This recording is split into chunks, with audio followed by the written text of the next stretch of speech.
Caleb Torres adjusted the worn strap of his military surplus backpack as he stepped through the glass doors of Ridgefield High School. At 16, he moved with a quiet precision that most teenagers lack: shoulders squared, eyes scanning exits and potential threats before settling on his destination. The morning September air carried the scent of salt from the nearby Pacific, mixing with the familiar smell of floor wax and teenage anxiety that permeated every high school hallway. 3 weeks into the semester, and he still felt like he was conducting reconnaissance on enemy territory. The sprawling suburban campus buzzed with the controlled chaos of first-period transitions. Students clustered around lockers, their conversations a blur of weekend plans and homework complaints. Caleb navigated through the crowd with practiced invisibility, his dark eyes cataloging faces, exit routes, and potential complications without appearing to look at anything at all. It was a skill drilled into him since childhood: situational awareness disguised as casual observation. Before we jump back in, tell us where you're tuning in from. And if this story touches you, make sure you're subscribed, because tomorrow I've saved something extra special for you. His father's voice echoed in his memory. Blend in, assess, adapt. Never let them see you calculating. The problem was that Caleb had been calculating his entire life. 17 military bases across 3 continents had taught him that every new school meant new threats, new hierarchies to decode, new ways to disappear into the background until the next inevitable move. Except this time was supposed to be different. Commander Mateo Torres had retired, traded his naval uniform for civilian clothes and a contractor job that promised stability in Silver Ridge. For the first time in Caleb's life, they weren't moving in 18 months. The thought terrified him more than any training exercise his father had ever put him through. "Yo, freshman!" The voice cut through the hallway chatter like a blade. "You lost or just stupid?" Caleb's peripheral vision caught the scene unfolding 30 feet away. A thick-set senior with bleached hair and a letterman jacket had cornered a smaller boy against a bank of lockers. The kid, maybe 14, clutching a schedule with trembling hands, mumbled something about looking for his chemistry class. The crowd began to form, that familiar ring of spectators that materialized wherever cruelty found an audience. Logan Vance. Caleb had already identified him as the apex predator of Ridgefield High's social ecosystem. 6'2", star linebacker, son of a town councilman, the kind of alpha who commanded loyalty through fear and maintained power through public displays of dominance. Caleb had encountered dozens of Logan Vances on military bases, officers' kids who confused privilege with strength, bullies who mistook intimidation for leadership. Chemistry? Logan's voice dripped with mock concern. "The only chemistry you need to worry about is understanding your place in the food chain." His cronies, Brett and Tyler, according to Caleb's mental file, snickered on cue. "Here, let me help you with that." Logan snatched the schedule from the freshman's hands, holding it high above the boy's reach. The kid jumped pathetically, his face flushing crimson as laughter rippled through the gathered crowd. Caleb's muscles tensed involuntarily, combat reflexes awakening like sleeping dragons. His mind automatically calculated angles of approach, pressure points, the exact leverage needed to drop Logan before his friends could react. He could end this in 3 seconds. 2 moves, maybe less. The phantom weight of dog tags pressed against his chest, not his own, but those of the soldier who died because Caleb had acted without thinking. The memory hit him like a physical blow, the sound of gunfire, his father's horrified expression, blood on sand that couldn't be washed away. The promise he'd made in that field hospital, words spoken through tears and bandages. Never again. No more violence. No more being a weapon. Caleb forced himself to look away, to keep walking. The freshman would survive a little humiliation. Kids were resilient. He told himself these things even as his hands clenched into fists at his sides, even as Logan's laughter followed him down the hallway like an accusation. Interesting reaction. The voice belonged to a slight Asian girl with intelligent eyes, and a camera hanging around her neck. Maya Lin, he recalled, editor of the school paper, according to his research. She'd materialized beside him with the quiet stealth of someone accustomed to observing, rather than being observed. "Excuse me?" Caleb kept his voice neutral, his pace unchanged. Most people either laugh or look away when Logan performs his little dominance displays. Maya matched his stride effortlessly. "You looked like you were about to intervene. Then, you didn't. That's not typical new kid behavior." Caleb's training screamed warnings about exposure, about drawing attention from anyone perceptive enough to see past his carefully constructed invisibility. "I was just trying to find my locker." Maya's tone suggested she wasn't buying his deflection. "Locker 247, right? It's this way." She gestured toward a bank of blue metal doors. "I have the locker assignments memorized." Occupational hazard of journalism. They walked in silence for a moment, the freshman's humiliation fading behind them. As normal hallway traffic resumed, Caleb found his locker and began working the combination with mechanical precision, hyper-aware of Maya's continued scrutiny. "You know," she said conversationally, "in my 3 years documenting the social dynamics of this place, I've learned to recognize certain patterns. Logan targets new kids specifically because they don't know the rules yet. Because they might actually fight back before they understand the consequences." Caleb's hands stilled on his lock. "And what are the consequences?" Maya's smile held no warmth. "Ask Andre Bucher. Or David Kim, or any of the dozen other kids who tried to stand up to Logan and ended up transferred to other schools. The administration here has a remarkable talent for looking the other way when it comes to their star athletes." The warning was clear, but it only confirmed what Caleb had already suspected.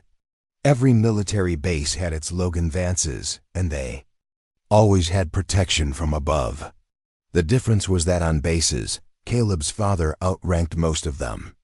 Here, Commander Torres was just another civilian parent, powerless against small-town politics and athletic departments.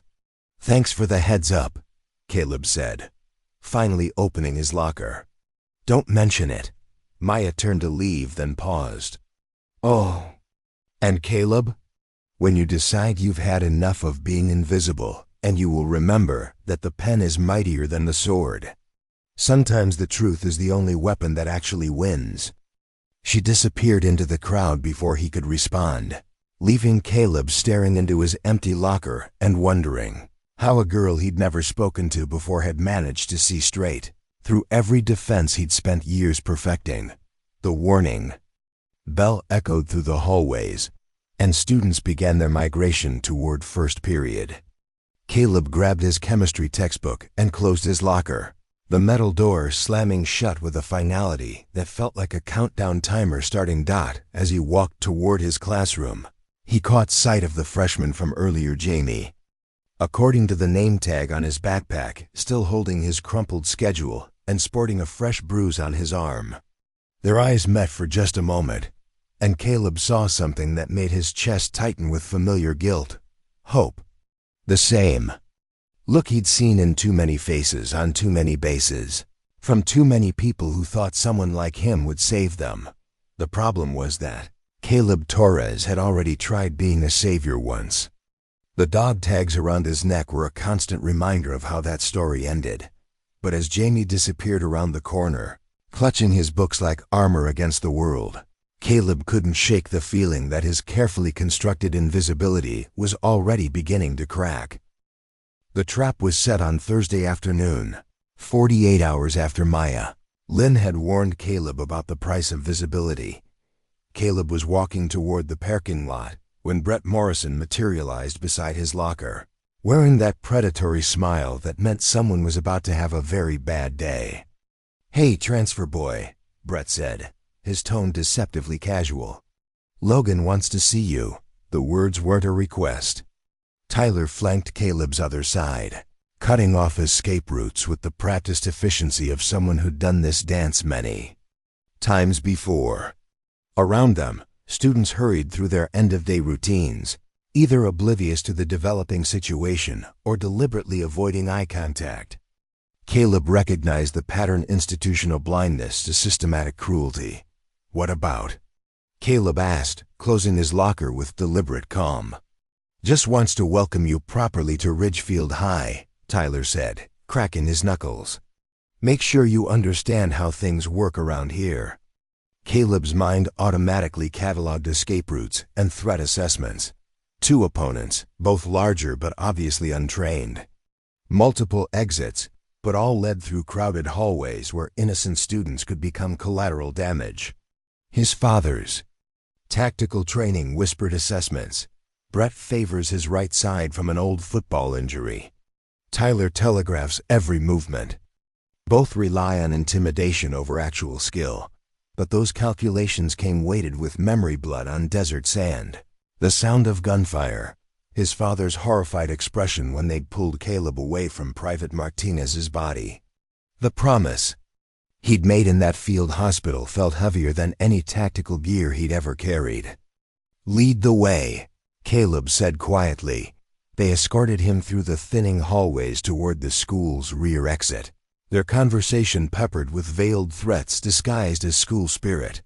"You'll love it here once you get settled," Brett was saying. "Really tight community, everyone knows their place." The late afternoon sun cast long shadows across the practice fields behind Ridgefield High. Football team practice echoed in the distance whistles and shouted commands, creating a soundtrack of organized aggression. Logan Vance stood beneath the aluminum bleachers like a king holding court, his letterman jacket gleaming in the filtered light. 3 other seniors formed a loose semicircle around him, faces Caleb had already cataloged as potential threats. "There he is," Logan announced, his voice carrying artificial warmth. "The mysterious transfer student. Caleb Torres, right? Military brat from everywhere and nowhere." "Something like that," Caleb replied, keeping his answers minimal. Volunteering information only provided ammunition. "That explains the weird vibe," Logan said, beginning to circle Caleb slowly. "That you think you're pretty tough, moving around all the time, seeing the world. Thing is, this isn't some army base where daddy's rank protects you. This is my territory." The semicircle tightened imperceptibly. Standard encirclement pattern, designed more for psychological intimidation than actual containment, but effective enough against someone without training. "I'm not looking for trouble," Caleb said, the words tasting like ash. "Funny thing about trouble," Logan replied. "It finds you anyway. See, we have this tradition here at Ridgefield. Call it an initiation ritual. Helps new students understand the natural order." One of the unnamed seniors produced a small plastic bag filled with dark potting soil. Caleb's stomach clenched as he realized what was coming: public humiliation, designed to establish dominance and break resistance. "Here's how it works," Logan continued, his voice dropping to a dangerous whisper.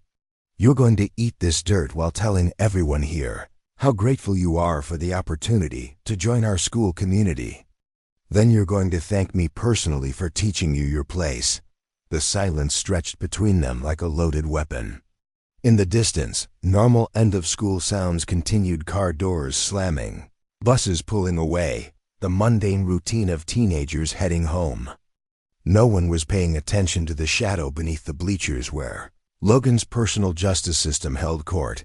Caleb's hands hung loose at his sides, muscle memory cataloging precise movements that would drop Logan before the others could react. Strike patterns his father had drilled into him since childhood whispered seductive possibilities. Throat strike to collapse the windpipe, palm heel to drive nasal cartilage into the brain, knee hyperextension to shatter bone and ligament. "I can see you thinking," Logan observed, stepping closer. "Wondering if you're fast enough. Wondering if daddy's training is worth anything in the real world." His breath smelled like energy drinks and casual cruelty. "Let me save you the suspense. It's Not. The bag of dirt appeared in Logan's outstretched hand, an offering that was really a demand. Around them, the circle of seniors shifted from casual observation to active threat. Caleb understood with crystalline clarity that this moment would define every interaction he had at Ridgefield High. He could fight. 3 seconds to drop Logan, maybe 5 to incapacitate the others. His father's training had prepared him for far worse odds against far more dangerous opponents. But the weight of Martinez's dog tags, invisible to everyone else, but crushing to him, reminded him of what happened when instinct overrode judgment. Private Martinez had been 19. Barely older than Caleb was now. He died because a 16-year-old with too much training and too little wisdom had decided to play soldier in a situation that required restraint. Caleb took the bag. The plastic crinkled in his fingers as he stared down at the dark soil inside.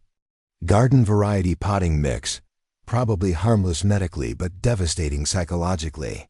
The forced degradation, the public humiliation, the symbolic consumption of his own dignity, it hit harder than any physical blow could have. That's what I thought, Logan sneered. All that military tough guy bullshit, and you're just another scared little boy when it matters. Caleb opened the bag. The dirt smelled like fertilizer and decay, like things that had died and been broken down into something useful. Around him, he could hear the soft intake of breath as the other boys leaned in, eager to witness his complete submission. Maya Lin materialized at the edge of his vision, camera raised discreetly behind a support beam. Their eyes met for just a moment, and he saw something unexpected in her expression, not pity or excitement, but recognition. As if she understood exactly what this moment was costing him. The first handful of dirt tasted like humiliation and rage. Caleb chewed mechanically, forcing himself to swallow while Logan's laughter echoed off the aluminum bleachers above. The second handful was worse, gritty between his teeth, mixing with saliva to form a paste that reminded him of mud from training exercises where failure meant starting over.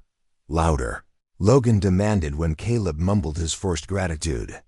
I want everyone to hear how thankful you are. Thank you, Caleb said clearly, his voice carrying across the empty space beneath the bleachers, for teaching me exactly who you are. Something in his tone made Logan's smile falter. The words were technically compliant, but they carried an undertone that suggested Caleb was filing away information rather than accepting defeat. It was the voice of someone taking notes rather than taking orders. Yeah, Logan recovered quickly. That's more like it. Remember this feeling next time you think about stepping out of line. They left him there beneath the bleachers, their laughter fading as they headed toward the parking lot. Caleb remained motionless for several minutes after their footsteps disappeared, dirt still coating his tongue, his hands clenched into fists that shook with more than adrenaline. Maya emerged from behind her cover, approaching with careful steps. You okay? Caleb spat out the remaining dirt and wiped his mouth. I'm fine. No, Maya said quietly, you're not. And neither is anyone else Logan decides to target. She held up her camera. I got most of it.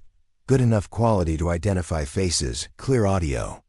This could end him if you're willing to go public.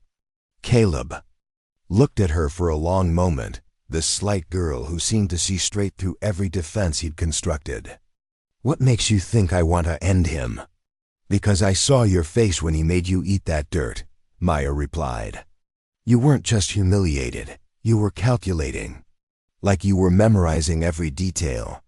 She paused, studying his expression. My brother had that same look right before he transferred schools rather than deal with Logan anymore. Your brother? Maya's expression hardened. David. Logan decided he was getting too uppity, too smart, too vocal about how things worked around here.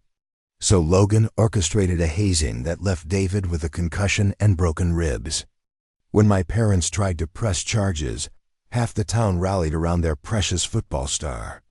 David finished senior year at home, taking online classes.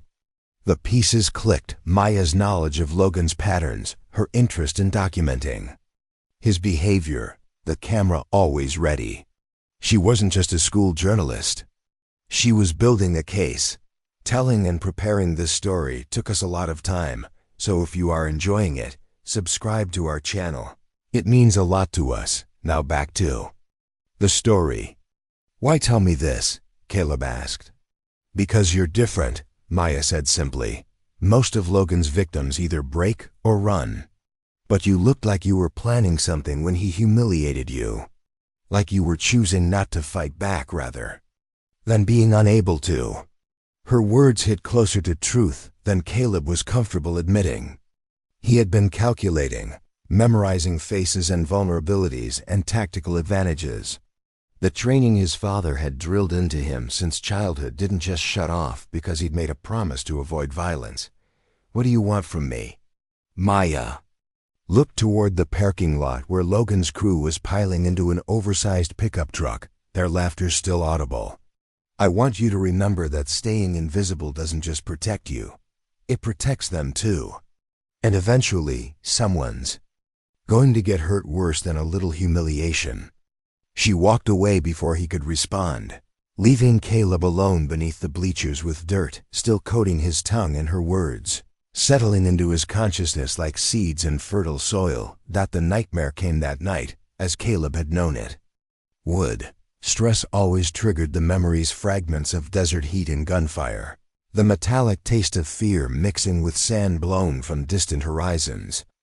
In his dreams he was 16 again, crouched behind a concrete barrier on a forward operating base outside Kandahar, watching his father's unit take fire from insurgents who'd somehow breached the perimeter. In reality, Caleb had stayed hidden, as ordered, following protocol while trained soldiers handled the threat.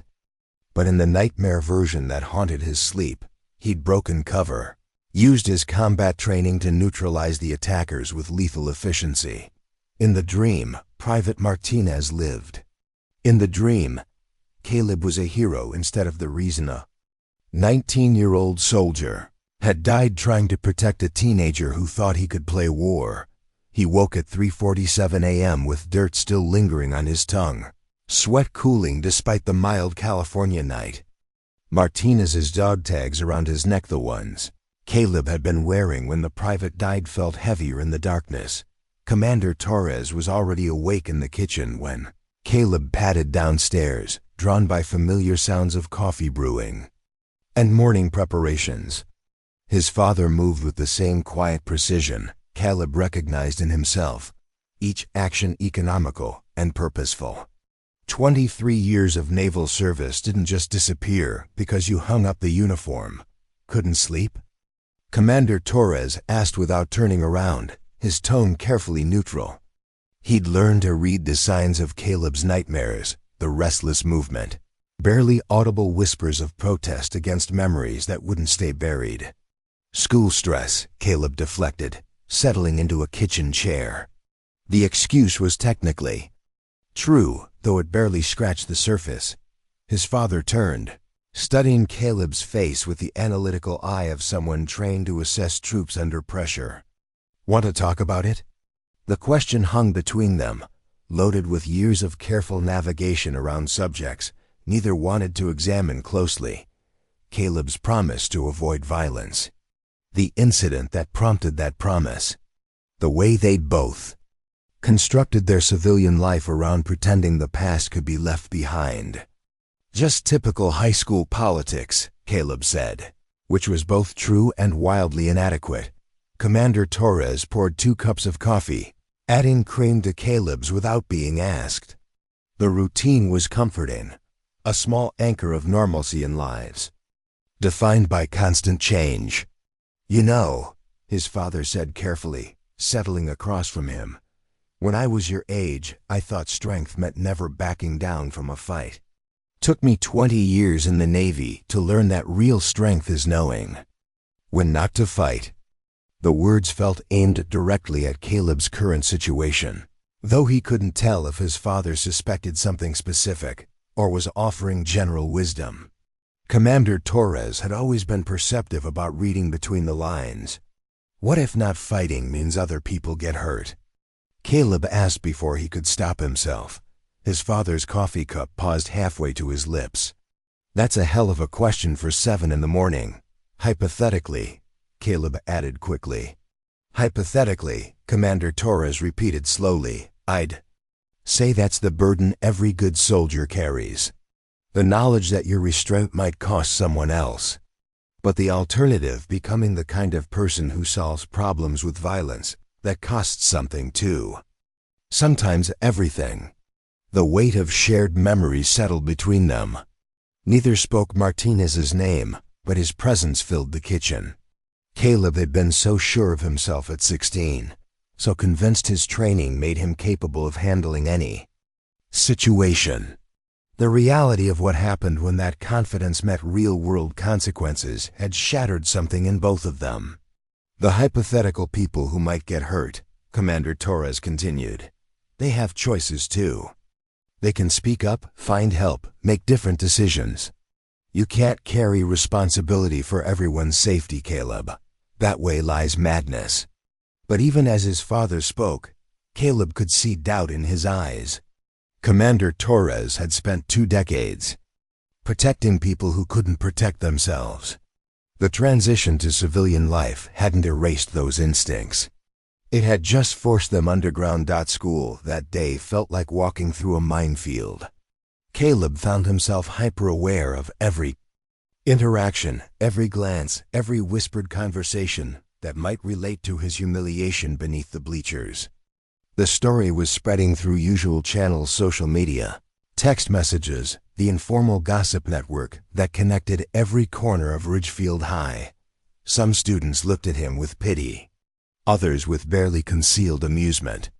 A few seemed to regard him with something approaching sympathy, as if they recognized a fellow victim of Logan's systematic cruelty. The attention made Caleb's skin crawl. Invisibility had been his armor for so long that exposure felt like walking naked through enemy territory. It was during third period pay that everything began to unravel. Coach Brennan had divided the class into teams for flag football, a choice that seemed specifically designed to torture anyone who'd fallen afoul of the school's athletic elite. Logan quarterbacked one team while Brett and Tyler served as his primary receivers. The opposing team was a collection of less athletically gifted students, including Jamie Nguyen, who looked terrified to be sharing the same field with his tormentors. Caleb found himself assigned to Logan's team, positioning that felt deliberate and ominous. Coach Brennan was known for his hands-off approach to student conflicts, preferring to let natural social dynamics play out. Translation: he let popular kids do whatever they wanted as long as it didn't result in obvious injuries. "Hey, dirt boy," Logan called during their first huddle. "Think you can handle running routes, or should we put you on defense where you can practice eating turf?" The reference to yesterday's humiliation drew snickers from other players. Caleb kept his expression neutral, but his peripheral vision tracked positions of everyone around him. Old habits died hard, and hypervigilance that had kept him alive on military bases had a way of reasserting itself under pressure. The play was simple, a basic pass pattern designed to get Logan an easy completion. Caleb ran his route precisely, using footwork that was probably too clean for a typical high school student, but would blend in among the organized chaos. The ball spiraled toward him in a perfect arc, catchable but requiring focus. Logan had deliberately overthrown it. The football sailed high and right, forcing Caleb to dive awkwardly. He hit the ground hard, flag flying, while Logan's laughter echoed across the field. "Butterfingers," Logan called. Guess all that military training didn't include hand-eye coordination. Coach Brennan blew his whistle. "Reset, same play run." It again. The second throw was worse. A line drive aimed directly at Caleb's head. His training kicked in before conscious thought could intervene, muscles reacting with fluid precision of countless hours of combat conditioning. He ducked under the ball with movements that were too fast, too controlled. Too obviously the product of professional instruction. Time seemed to slow as Logan's expression shifted from casual cruelty to sharp-eyed interest. "Well, well," he said. "Loud enough for the entire class to hear. Look who's got some moves after all. Where'd you learn to duck like that, dirt boy? Daddy teach you how to run and hide?" The football bounced off the gymnasium wall with a hollow thud. Around the field, other students had stopped their drills to watch the developing confrontation. Jamie stood frozen near the end zone, his face pale with recognition of the pattern beginning to unfold. "Just trying to avoid a concussion," Caleb replied evenly, but he could feel his careful control beginning to crack. The public humiliation, the deliberate escalation, the way Logan seemed to be testing his limits, it all felt like a systematic attempt to provoke exactly the kind of response Caleb had sworn never to give again. "Concussion?" Logan laughed, scooping up the football. "From a little love tap like that? Man, you really are soft." He hefted the ball experimentally. "Tell you what, let's see how soft." The throw came without warning, a vicious spiral aimed directly at Caleb's face with enough force to break a nose. This time, there was no thinking, no conscious decision to act. Muscle memory and trained reflexes took over completely. Caleb's hand snapped up in a textbook defensive maneuver, catching the football inches from his face with a grip that could have crushed the leather. His body had shifted into combat stance, automatically weight balanced, knees bent, free hand positioned to strike or block. For just a moment, every person on that field saw exactly what Caleb Torres was capable of when his carefully constructed mask slipped. The silence stretched like a drawn bowstring. Logan's smirk had faded, replaced by something that might have been recognition or the first stirring of actual fear.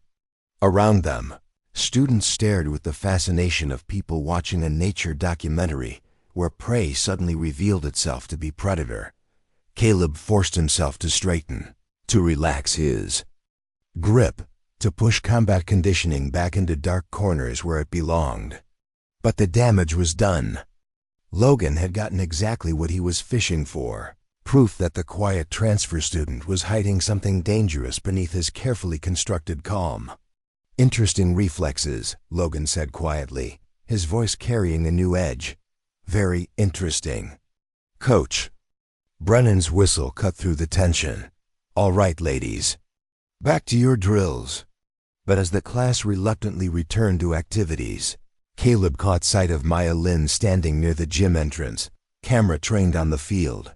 She'd been watching the entire exchange, documenting it with careful attention of someone building a case.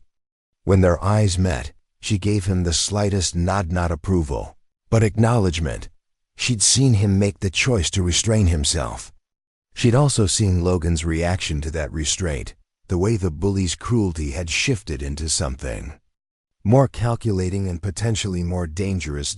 As Caleb walked toward the locker room, Jamie Nguyen fell into step beside him. The younger boy's hands were shaking slightly, his voice barely more than a whisper. "That was incredible," Jamie said. "The way you caught that ball, the way you moved, I've never seen anything like it." He paused, glancing around. "Are you going to fight him?" The question hit Caleb like a physical blow. Here was another person looking at him with that familiar expression of hope, expecting him to be the protector they needed. The same look he'd seen on Private Martinez's face right before everything went wrong. "No," Caleb said firmly. "I'm not going to fight anyone." Jamie's face fell, hope crumbling into disappointment. "But you could, couldn't you? You could stop him from hurting people." "There are other ways to stop bullies," Caleb replied, though the words felt hollow. "Violence just creates more violence. Tell that to the kids who've already been hurt," Jamie said quietly, then quickened his pace to disappear into the crowd. Caleb stood alone in the hallway, surrounded by noise and chaos but feeling more isolated than he had since arriving in Silver Ridge. The weight of expectation pressed down like physical force. Maya's documentation, Jamie's hope, Logan's escalating provocations, his father's careful warnings about the cost of violence. Somewhere in the back of his mind, a voice that sounded disturbingly like his younger self whispered that he had the power to end all of this. One conversation with Logan, conducted in the language the bully would understand. A demonstration that some people were not safe targets, but that same voice had gotten Private Martinez killed. The text message arrived during lunch. On Friday. Freshman getting jumped behind science building right now. Caleb stared at the words on his phone screen. Sent from an unknown number, and felt something cold settle in his stomach. Around him, the cafeteria buzzed with its usual chaos, students clustered around plastic tables. The smell of processed food mixing with teenage anxiety and social maneuvering. Maya Lin sat across from him, picking at a salad while scrolling through her laptop, fact-checking sources for her latest article. "Everything okay?" Maya asked, noticing his sudden stillness. Caleb showed her the message. Her expression shifted immediately from casual concern to sharp focus, the look of a journalist recognizing a breaking story. "How long ago?" she asked, already reaching for her camera bag. "Just now." Caleb was already standing, his body moving before his conscious mind had fully processed the decision. The careful isolation he'd maintained, the promise to stay invisible, the vow to avoid violence, all of it crumbled in the face of that simple text. They moved through the cafeteria quickly but not urgently enough to draw attention. Caleb's training had taught him that the appearance of calm was often more valuable than actual speed. But beneath the controlled exterior, his mind raced through tactical assessments. Distance to the science building, likely number of attackers, probability that this was a trap designed specifically to draw him out. The possibility of a setup occurred to him as they reached the cafeteria exit. Logan's crew had demonstrated both the intelligence and cruelty necessary to orchestrate exactly this scenario. Hurt someone innocent to force Caleb into a position where his choices were limited to action or complicity. "This could be bait," he said quietly as they walked across the central courtyard. Maya nodded grimly. "Probably is. Logan's been escalating since the dirt incident. But what if it's not?" The question hung between them as they approached the science building. The structure was one of the older parts of campus. Red brick and small windows with plenty of blind spots where someone could corner a victim without being seen. If Caleb were planning an ambush, this is exactly where he'd stage it. The sounds reached them before they could see anything. The dull impact of flesh against flesh. A muffled cry that might have been pain or fear or both. Maya raised her camera instinctively, checking settings as they moved around the corner. Jamie Newing was on the ground. The sight hit Caleb like a physical blow. The younger boy was curled into a defensive position, arms wrapped around his head, while Tyler and Brett took turns kicking him with casual, methodical cruelty.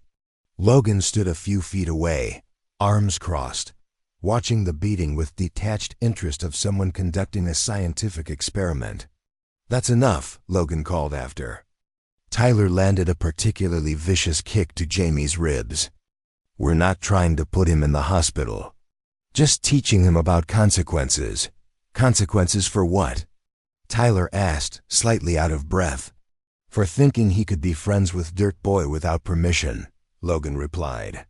His gaze swept the area, clearly looking for something or someone.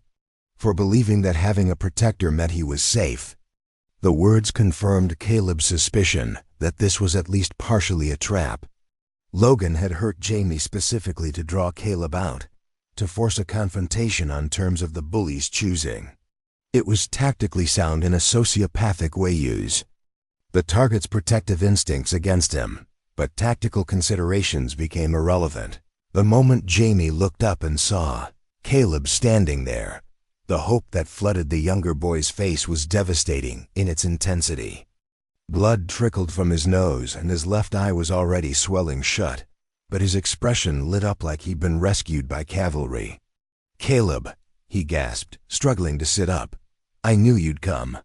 The absolute faith in Jamie's voice shattered. Something inside Caleb's chest.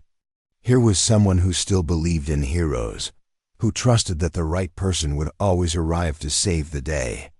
The same naive confidence Private Martinez had shown right before a 16-year-old's arrogance had gotten him killed.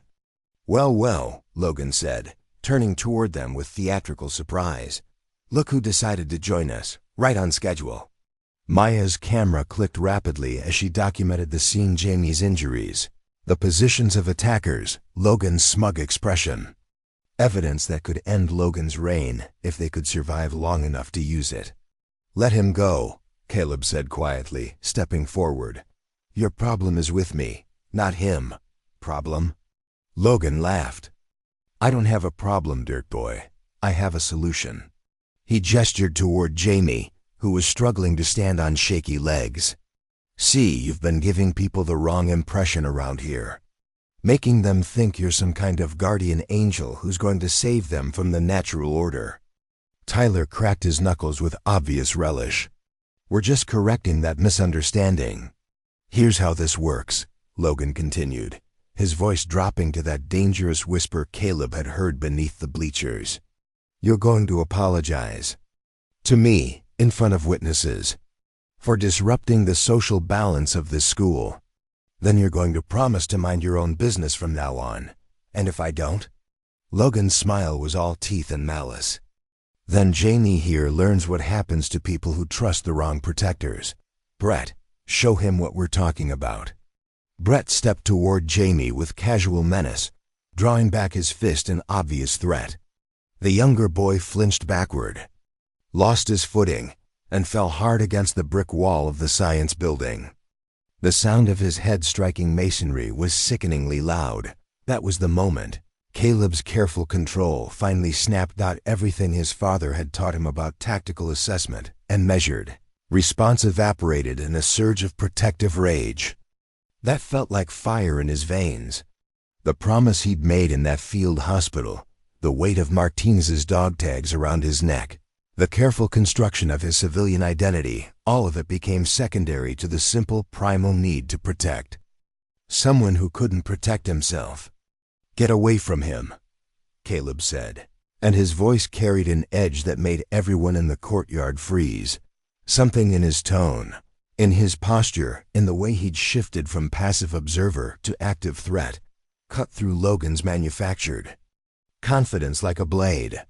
For the first time since Caleb had arrived at Ridgefield High, he saw genuine uncertainty flicker across the bully's face. "There we go," Logan said, but his voice lacked its usual conviction. "Finally showing your true colors. What are you going to do, dirt boy? Fight all three of us?" Caleb took another step forward, and his movement had the fluid precision of someone who'd spent years learning how to hurt people efficiently. "I'm going to ask you one more time to step away from him, or what?" Brett challenged, but he'd stopped advancing toward Jamie. "Or I'm going to show you exactly what 20 years of military training produces when it decides to stop being polite." The words hung in the air like a loaded weapon. Maya's camera continued to click, documenting what felt like the moment before an explosion. Jamie stared up at Caleb with a mixture of awe and terror, finally understanding that his quiet protector was something far more dangerous than he'd imagined. Logan's calculation was almost visible as he weighed his options. 3 against 1 should have been overwhelming odds, but there was something in Caleb's stance and the way he held himself that suggested those odds might not matter as much as they should. "You know what, dirt boy?" Logan said finally, stepping back with forced casualness. "You're not worth the trouble. We've made our point." He gestured to his crew. "Let's go." But as they started to leave, Logan paused and looked back. "This isn't over, by the way. Next time, you might not be around to play savior. Think about that." They walked away with deliberate slowness, maintaining the fiction that they were leaving. By choice rather than retreating from a confrontation they weren't sure they could win. But Caleb could see the tension in their shoulders, the way they kept glancing back. As soon as they were out of sight, Caleb dropped to his knees beside Jamie his hands automatically checking for serious injuries with practiced efficiency of someone trained in battlefield medicine. Can you sit up? Any sharp pain in your chest or back? I'm okay, Jamie said, though the words came out slurred. Thank you, I knew you'd come. The absolute trust in his voice was like a knife in Caleb's chest. You shouldn't have known that, Caleb said quietly. You shouldn't have depended on me. Maya lowered her camera, studying Caleb's face with analytical eyes. That wasn't self-defense, she observed. That was something else entirely. Caleb helped Jamie to his feet, noting how the younger boy favored his left side, where Brett's kicks had connected. Nothing appeared broken, but there would be serious bruising. He needs to see the nurse. What he needs, Maya said carefully, is for someone to explain what just happened here. Because Logan didn't back down from a fight. He backed down from you. That's not normal high school social dynamics, Caleb. The weight of her words settled between them like an accusation. Caleb had revealed too much, let his mask slip too far. The careful invisibility he'd maintained since arriving in Silver Ridge was officially compromised. I have to go, he said abruptly, turning away. Caleb, wait, Jamie called after him, but Caleb was already walking away, his mind racing through implications of what had just happened. He'd crossed a line today. Not physically, he hadn't thrown a single punch or made any overtly aggressive moves, but he'd let Logan see the predator that lived beneath his carefully constructed civilian mask. He'd allowed his training to show through in ways that couldn't be taken back or explained away. More importantly, he'd made a choice to prioritize someone else's safety over his own promise to remain invisible. Jamie's trust, his absolute faith that Caleb would protect him, had shattered every defense mechanism Caleb had built since that day in the field hospital. The careful balance he'd maintained since arriving in Silver Ridge was officially destroyed. Logan now knew that Caleb was hiding something significant, which meant the bullying would escalate from casual cruelty to systematic warfare. Maya had evidence of capabilities that went far beyond normal teenage experience. And Jamie now believed that Caleb was his personal guardian angel, which meant more confrontations were inevitable. But as he replayed the scene, Jamie's blood on the brick wall, Logan's casual cruelty, Brett's raised fist, Caleb realized he couldn't bring himself to regret the choice he'd made. For the first time since Private Martinez died, he'd used his training to protect someone instead of destroy them. He'd found the line between strength and violence, and somehow managed to walk it without crossing into territory that haunted his nightmares. It wasn't a solution. If anything, it was the beginning of a much larger problem. But as Caleb headed toward his next class, he found himself wondering if maybe some problems were worth having. Andre Dre Booker materialized beside Caleb's locker during final period, his movements casual but his eyes sharp with hypervigilance. Torres, Dre said quietly, pretending to examine his own locker. We need to talk. Caleb recognized the urgency beneath Dre's neutral tone. About what? About Logan planning something special for you after school. Something that makes eating dirt look friendly. The warning hit like cold water. Caleb had expected escalation, but not this quickly. Why tell me? Caleb asked. Dre's jaw tightened. Because I'm tired of being part of something that makes me sick. Jamie didn't deserve what happened, and Logan's becoming a monster. What's the plan? After school, behind the maintenance shed. Logan, Brett, Tyler, and probably 3 others from the team. Dre closed his locker quietly. They're calling it advanced orientation. Caleb's mind calculated automatically. 6 or 7 opponents in an isolated location. Standard ambush tactics. You could just not show, Dre continued. Take a different route home. The suggestion was tactically sound but morally hollow. Running would abandon Jamie and every other potential victim. What about you when Logan finds out you warned me? Dre's smile held no warmth. I've been looking for an excuse to get out of his crew. This works. He studied Caleb's face. There's something different about you, Torres.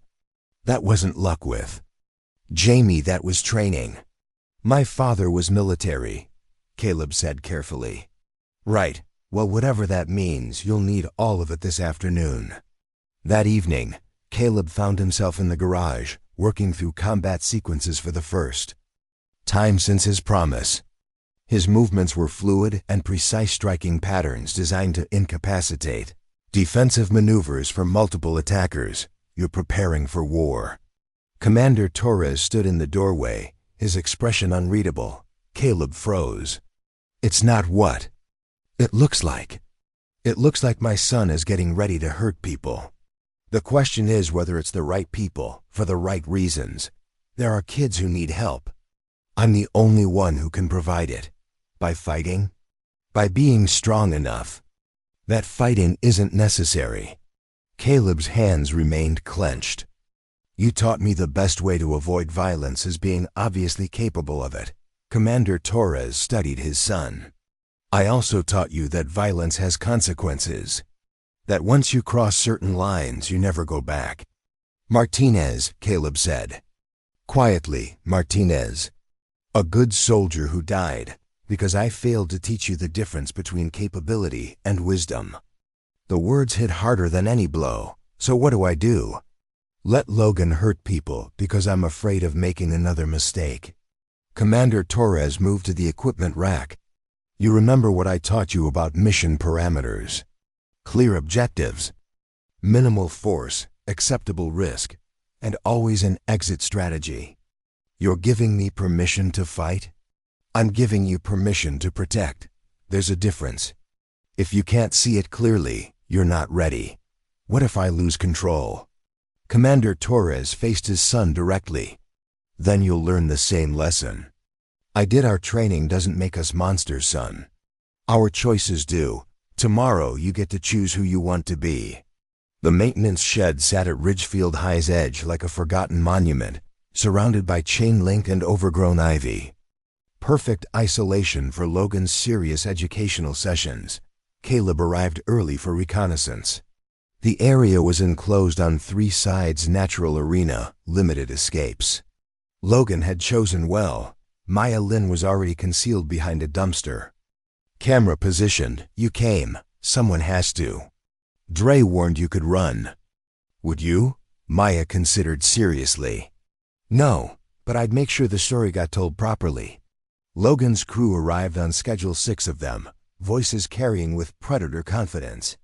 Logan led, Brett and Tyler flanking, 3 other football players. Filling formation. Look who showed up, Logan called. I thought Dirk Boy learned his lesson. Caleb stepped from cover. I'm here, let's finish this. His calm acceptance disrupted Logan's usual psychological dynamic. I've been thinking about you, Torres, Logan began, circling.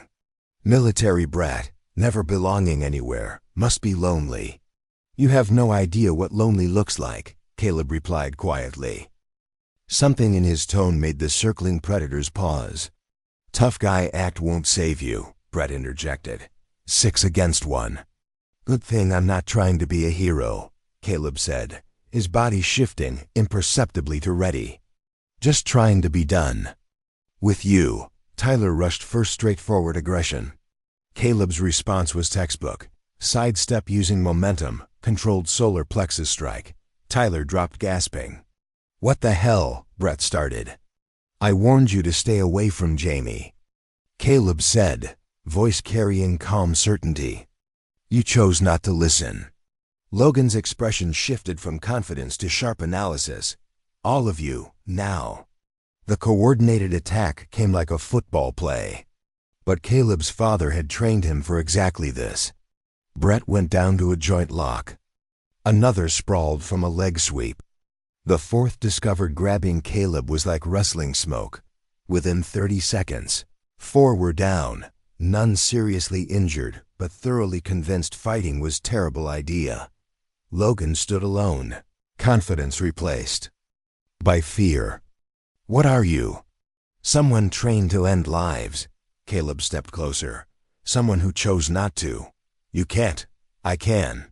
The question is whether I will. Maya's camera clicked, documenting Logan's terror. Here's how this works. Caleb continued with calm authority. You'll apologize to Jamie, in public. Admit you've used fear because you're too weak to lead properly. Logan tried one desperate rush. Caleb's response was almost gentle redirection, sending Logan sprawling in dirt beside his crew. I wasn't trained to bully, Caleb said, standing over Logan. I was trained to protect. Remember that distinction. Maya's article went live at midnight, The Predator and the Protector. How one student's courage ended years of institutional bullying. By morning, it had spread across every platform students used.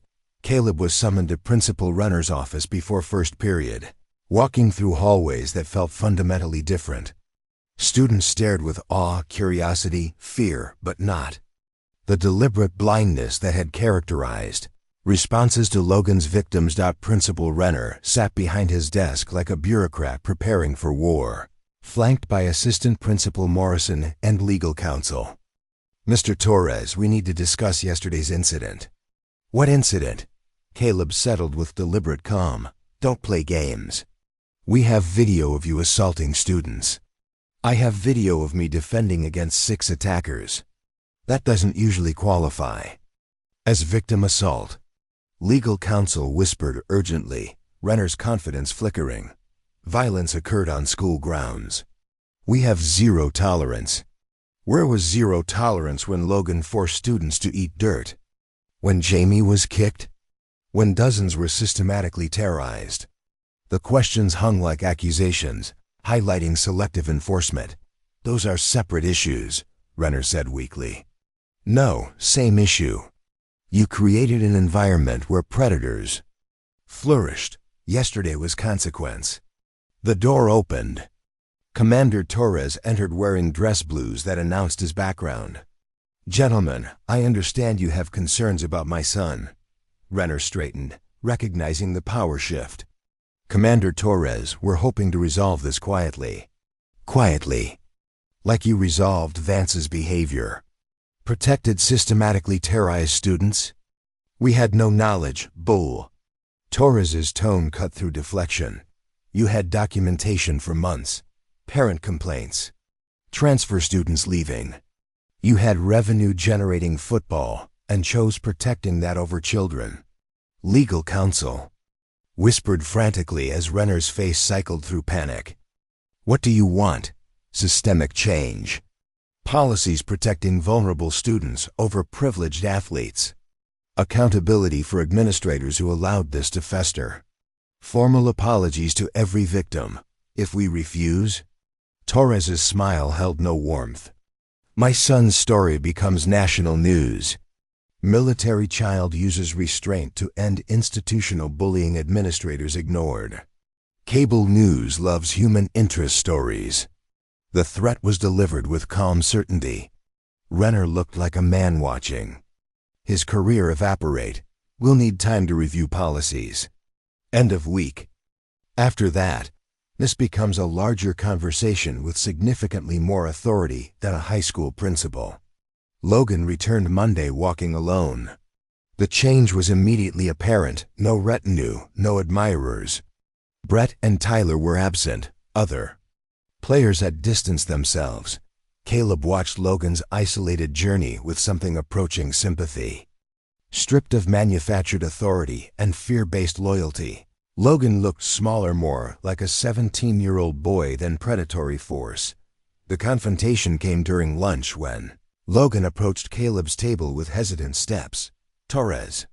Can we talk? We're talking, Caleb replied, not looking up. Privately. Whatever you have to say it here. In front of witnesses. Logan stood silent, wrestling with decisions that would define his future. Finally, his shoulders sagged with relief mixed with resignation. I'm sorry, he said, voice carrying across the suddenly quiet cafeteria. I'm sorry to you, to Jamie, to everyone I've hurt. I became someone I don't recognize, used fear because I was too weak to earn respect. The admission sent shock ripples through assembled students. Logan Vance was publicly acknowledging failures, apologizing to victims. "What happens now?" Maya asked. "Now I try to fix what I broke," Logan addressed the broader audience. "I used my position to hurt people who couldn't fight back. From now on, I want to use whatever influence I have left to prevent future cruelty." Jamie looked up with cautious hope. "You mean that?" "I mean that. I can't undo damage, but I can try preventing future damage." Caleb studied Logan for deception, but found only genuine remorse and determination. "Apologies are good starts," Caleb said finally. "But words are just words. What matters is what you do next. I've talked to Renner about new anti-bullying policies. Real ones with consequences and oversight." Logan met Caleb's eyes. "I also want to help with your self-defense program." "My what?" "The training program you're starting. Teaching kids to protect themselves, stand up to bullies." Caleb shot a questioning look at Maya, who shrugged innocently. "I may have suggested someone with your skills could provide valuable service." The idea had merit beyond simple instruction. Teaching confidence and protection could help potential victims before they encountered predators. "What makes you think I want your help?" "Because I know how these systems work. Which kids are vulnerable. Situations leading to problems, how to recognize targeting." Logan's expression mixed shame and determination. "I spent years perfecting those techniques. Maybe it's time I use that knowledge to protect instead of hurt. Redemption isn't something you earn," Caleb said finally. "It's something you live every day with every choice." "I understand. I'm not asking forgiveness. I'm asking for the chance to do better." Maya raised her camera, capturing former enemies at the same table, united by understanding that real strength came from protecting others. "So," she said, "when do we start changing the world?" Caleb looked around at the faces, Maya's fierce intelligence, Jamie's renewed hope, even Logan's complicated resolve. For the first time since arriving in Silver Ridge, he felt like he belonged. "We already have," he said quietly, and meant it. The old gymnasium had been transformed into something resembling a dojo by the time Caleb arrived for the first official meeting of what Principal Renner had reluctantly approved as the Ridgefield Self-Defense and Confidence Program. Mats borrowed from the wrestling team covered sections of the polished floor, while folding chairs arranged in a semicircle created a discussion area that felt more like group therapy than traditional martial arts. Instruction. Maya Lin was documenting everything with her camera, recognizing the historical significance of what was unfolding. This wasn't just another after-school activity, it was the visible manifestation of systemic change, proof that Caleb's confrontation with Logan had created ripple effects extending far beyond individual revenge. "Nervous?" Maya asked as Caleb surveyed the setup, his trained eye automatically cataloging sightlines, potential hazards, and optimal positioning for instruction. "Terrified," Caleb admitted, adjusting one of the mats with unnecessary precision. "Fighting bullies is easy compared to teaching kids not to become victims in the first place." The honesty in his voice revealed depths of vulnerability that even Maya hadn't suspected. For all his tactical training and combat expertise, Caleb was still a 17-year-old who'd spent most of his life trying to remain invisible. The transition from shadow to teacher represented a fundamental shift in identity that was both necessary and frightening. Jamie Noon was the first student to arrive, clutching a notebook with the desperate intensity of someone who'd never had the opportunity to learn how to protect himself. His left eye still bore faint bruising from Logan's final assault, but his expression carried something that had been absent for months, hope mixed with determination. "Thank you for doing this," Jamie said quietly, settling into one of the folding chairs with careful movements that suggested his ribs were still tender. "I know it can't be easy, putting yourself out there like this. It's easier than watching Good people get hurt when I could have prevented it, Caleb replied, his voice carrying the weight of lessons learned through painful experience. Other students began trickling in over the next few minutes, a diverse collection of Ridgefield High's forgotten and vulnerable populations. Freshmen who'd learned to navigate hallways like minefields, sophomores who ate lunch in library corners to avoid cafeteria predators, juniors who'd mastered the art of strategic invisibility. Each carried their own catalog of near misses and narrow escapes, their own reasons for seeking something that might help them reclaim a measure of personal power. Andre Booker arrived exactly on time, moving with the careful confidence of someone who'd recently made peace with difficult decisions. His presence sent subtle ripples through the assembled group. Former enforcer turned protector, living proof that people could choose to change fundamental aspects of their identity. Wasn't sure you'd show, Caleb said as Dre claimed a seat near the front of the semicircle.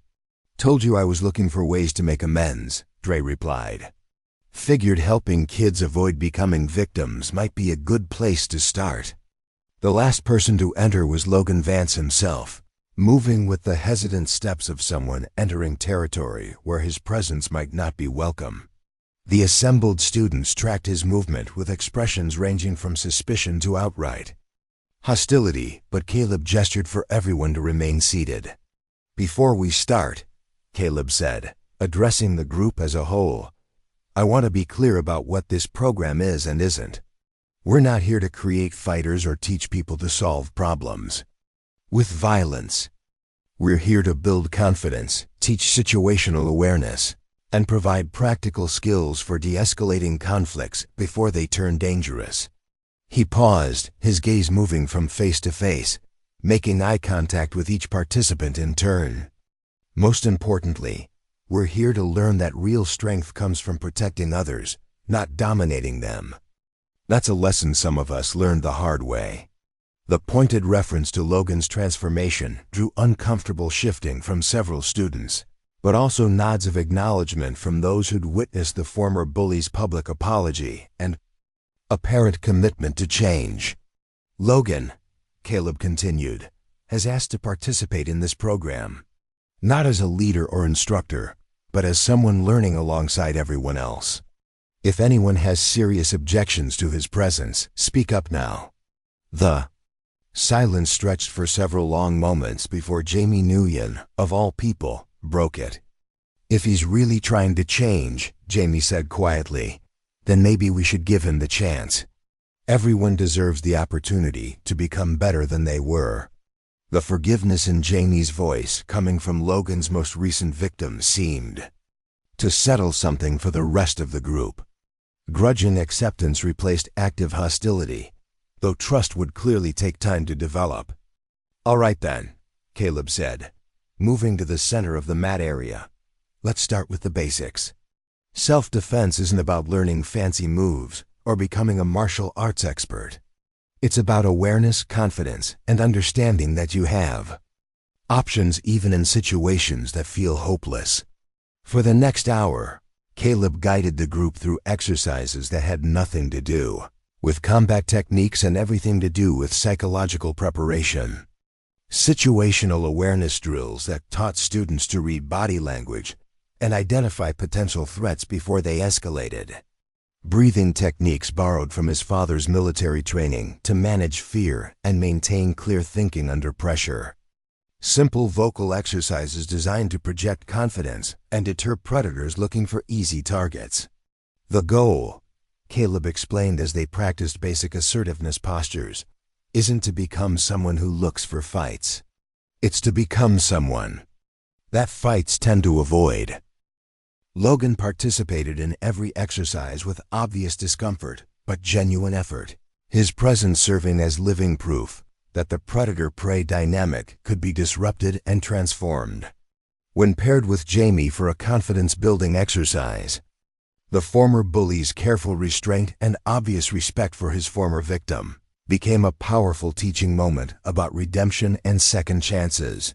Maya documented everything, recognizing that she was witnessing something unprecedented in Ridgefield High social ecosystem.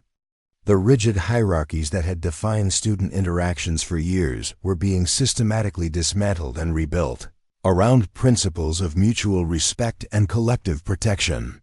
"This is remarkable," she murmured to Dre during a brief break. 6 months ago, none of these kids would have been in the same room voluntarily. Now look at them. Dre followed her gaze to where Logan was patiently helping a nervous freshman named David practice proper eye contact technique. "People can change," he said simply. "Sometimes they just need someone to show them how." As the session wound down, Caleb gathered the group back into their discussion circle for what he called reflection time, an opportunity to process what they'd learned and set intentions for the week ahead. "I want everyone to remember," he said, his voice carrying the quiet authority that had made Logan back down, "that confidence isn't about never feeling afraid. It's about choosing to act with dignity and purpose even when you are afraid. Fear is just information. It tells you to pay attention, not to give up." The words resonated through the assembled group with the weight of hard-earned wisdom. These weren't empty platitudes from someone who'd never faced real adversity. They were survival lessons from someone who'd learned to transform his own fear and trauma into strength. "Same time next week?" Jamie asked as students began gathering their belongings. "Same time next week," Caleb confirmed. "And remember, what we're building here extends beyond this gymnasium. Look out for each other. Speak up when you see problems developing. Be the change you want to see in this school." As the group dispersed, Logan lingered behind, clearly wanting to say something, but struggling to find the right words. "Thank you," he said finally, "for letting me be part of this, for giving me a chance to do something constructive with what I know about how these systems work." "Redemption is earned through actions, not words," Caleb replied. "But you made a good start today." Logan nodded, understanding that trust would be rebuilt slowly through consistent behavior rather than grand gestures. As he headed toward the exit, Caleb called after him. "Logan, the kid you used to be, the one who hurt people, he doesn't have to define who you become. That's a choice you get to make every day." "I know," Logan replied. "I'm working on making the right choice." After everyone had left, Caleb stood alone in the empty gymnasium, surrounded by the mats and chairs that had hosted something approaching. Miracle. A group of former victims and their rehabilitated tormentor had spent an hour learning to see each other as human beings deserving of dignity and respect.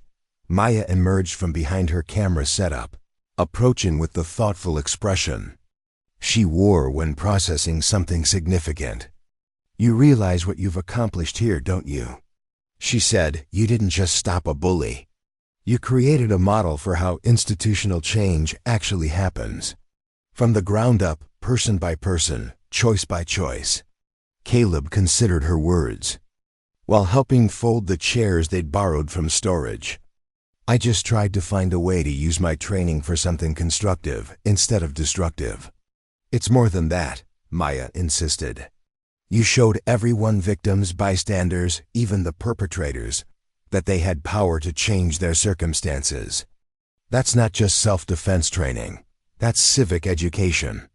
The observation carried weight that extended far beyond Ridgefield High's social dynamics.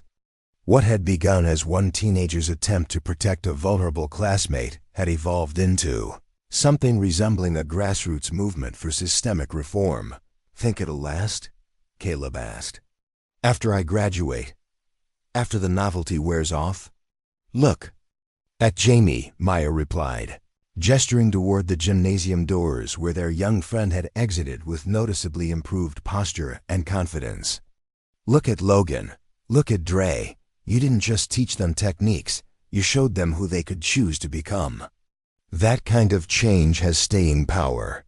As they finished cleaning up, Caleb found himself thinking about Private Martinez and the promise he'd made in that field hospital 2 years earlier.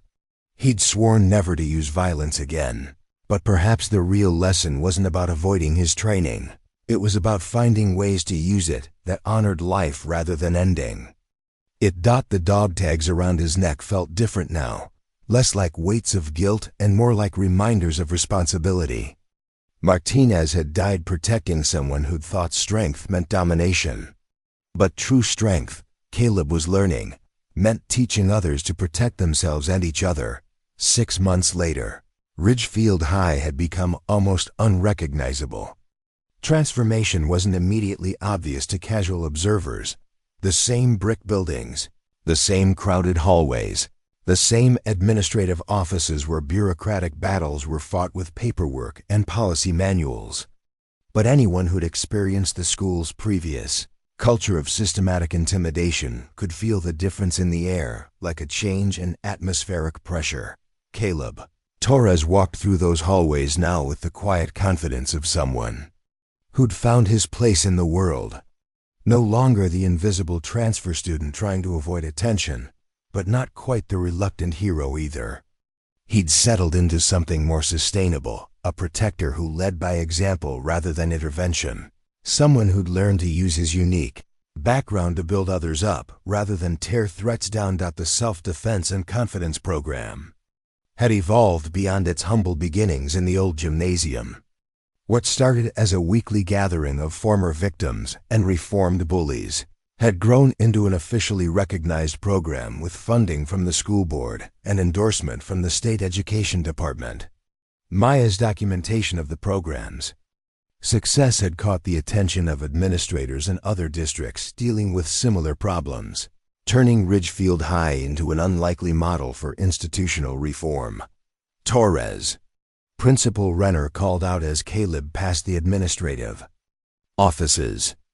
The same man who'd tried to suspend him for defending Janie now wore the expression of someone who'd learned to recognize valuable assets. "Got a minute?" Caleb followed the principal into his office, noting the changes that had occurred since their last tense confrontation. The walls now displayed anti-bullying posters featuring actual Ridgefield students rather than generic stock photos. A new policy manual sat prominently on Renner's desk, thick with procedures for reporting and addressing harassment that actually had teeth. "Superintendent's office called this morning," Renner said, settling behind his desk with obvious satisfaction. "They want to expand your program to 3 more schools in the district. Full funding, dedicated space, even a salary for you to serve as coordinator next year if you're interested." The offer represented everything Caleb had never thought to want: recognition, resources, the opportunity to turn his personal struggle into a career helping others. But it also meant staying in Silver Ridge, putting down roots in a way his military childhood had never allowed. "I'll think about it," Caleb said, though part of him already knew the answer. "Don't think too long," Renner warned. "Opportunities like this don't come around often, especially for high school students. You've done something remarkable here, Torres. Changed the entire culture of this institution." As Caleb left the administrative wing, he found Maya waiting in the hallway with the patient expression of someone who'd been eavesdropping through thin office walls. "Salary offer?" she asked without preamble. "Among other things," Caleb confirmed. "Apparently we're going district-wide next year." "We?" Maya's eyebrow arched with amusement. "I like the sound of that. Though I should mention I got into Northwestern's journalism program. Early admission, full scholarship." The news hit Caleb with unexpected force.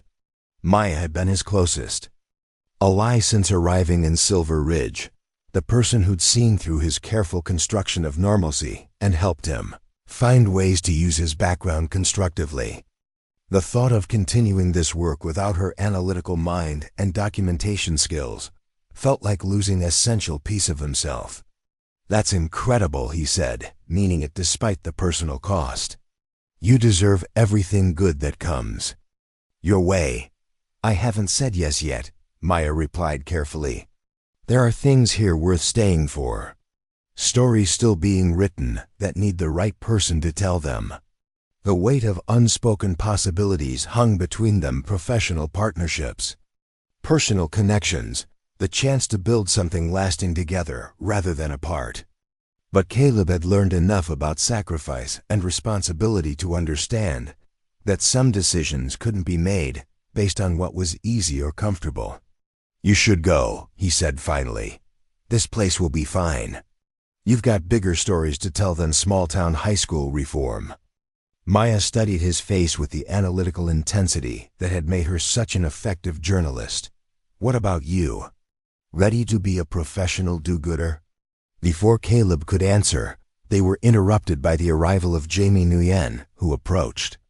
With the confident stride of someone who'd learned to take up space in the world rather than apologize for existing. The transformation in their young friend over the past 6 months had been remarkable. From terrified victim to confident advocate. Someone who now helped newer students navigate the social complexities of high school life. "Did you tell him about the assembly?" Jamie asked Maya, his voice carrying excitement that would have been unimaginable during his days of eating lunch in library corridors. "What assembly?" Caleb asked. "Friday morning," Maya explained. "Student body recognition ceremony. Apparently, the school board wants to formally acknowledge the program's impact on campus culture. Your name's on the list for some kind of community service award." The idea of standing in front of the entire student body to receive recognition made Caleb's skin crawl in ways that facing down Logan's crew never had. Combat was private, personal, but public speaking felt like exposure beyond anything his training had prepared him for. "I can't do that," he said immediately.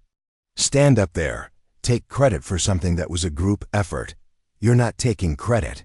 Jamie interrupted firmly. "You're modeling something important. Showing everyone that you can use strength to build people up instead of tear them down." The simple wisdom in Jamie's words stopped Caleb's protest before it could fully form. Here was someone who'd experienced the worst of Ridgefield High's previous culture and the best of what it could become, speaking from hard-earned understanding. About the importance of visible leadership, they were joined by Logan Vance, who approached with the careful courtesy that had become his default mode over the past months. The former bully's transformation had been as dramatic as anyone's, from feared predator to careful ally, someone who used his knowledge of institutional dynamics to identify and address problems before they escalated. "Heard about Northwestern?" Logan said to Maya, "Congratulations. They're lucky to get someone who understands how to tell stories that actually matter." "Thanks," Maya replied, clearly still processing her own decision about the future. "What about the coordinator position?" Logan asked Caleb. "Seems like exactly the kind of work you were meant to do." "Maybe," Caleb said. "Still figuring out if I'm ready to commit to staying in one place for more than a deployment cycle." Logan's expression shifted to something approaching understanding. "Military kid problem. I get it. But sometimes the best thing you can do is plant roots somewhere that needs what you have to offer." The advice carried particular weight coming from someone who'd learned to transform his own relationship with power and belonging. Logan had chosen to stay and rebuild rather than transfer schools and start over, demonstrating that redemption required facing consequences rather than avoiding them. As they stood in the hallway discussing futures and possibilities, Caleb found himself thinking about the conversation he'd had with his father the night before. Commander Torres had received orders for a new contract position that would take him overseas for 18 months. Good money, important work, the kind of opportunity that had defined their family's nomadic existence for as long as Caleb could remember. But for the first time in his life, Caleb had something that felt worth staying for. Not just the program or the recognition or even the salary, but the sense of belonging that came from finding a way to use his unique background in service of something larger than himself. "You know what I think?" Maya said, her voice cutting through his introspection. "I think we're all overthinking this. 6 months ago, none of us could have imagined the lives we're living now. Maybe the best thing we can do is trust that the future will take care of itself if we keep making good choices in the present." As the warning bell echoed through the hallways, they prepared to head to their respective classes. But before they separated, Caleb found himself looking at each of them, Maya with her fierce intelligence and moral clarity, Jamie with his hard-won confidence and empathy, even Logan with his complicated journey toward redemption. "Whatever happens next year," he said quietly, "I want you all to know that what we've built together, this is the most important thing I've ever been part of." "Not built," Maya corrected with a smile. "Building, present tense. Ongoing. Action." "Building," Caleb agreed, and for the first time since Private Martinez died, the future felt like something to anticipate rather than survive. That afternoon, he found himself on the beach that bordered Silver Ridge, watching waves roll in from the Pacific while considering the choice that would define everything that came next. The dog tags around his neck caught the late sunlight, no longer weights of guilt but reminders of responsibility to Martinez's memory, to his father's teachings, to the students who'd learned to see strength as something that protected rather than dominated. In his pocket, his phone buzzed with a text from Commander Torres. "Whatever you decide about the coordinator position, I'm proud of who you've become. Sometimes the best way to honor a promise is to evolve beyond it." Caleb smiled, understanding that his father had recognized something he was still learning to accept. The promise he'd made in that field hospital hadn't been about avoiding his training. It had been about finding ways to use it that honored life rather than ending it. As the sun began to set over Silver Ridge, Caleb Torres made his choice. He would stay, accept the coordinator position, help Maya tell the story properly before she left for Northwestern. He would continue building something that mattered, one student at a time, one choice at a time. The waves continued their eternal rhythm against the shore, indifferent to human struggles but somehow comforting in their persistence. Like the work ahead, steady, ongoing, essential.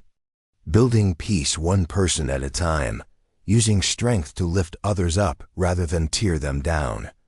For the first time since leaving that field hospital 2 years earlier, Caleb Torres was exactly where he was supposed to be. Up next we have 2 more incredible stories that are waiting for you. Just click the image you want to watch and it will take you there. If you enjoyed this video, make sure to subscribe. It would mean a lot.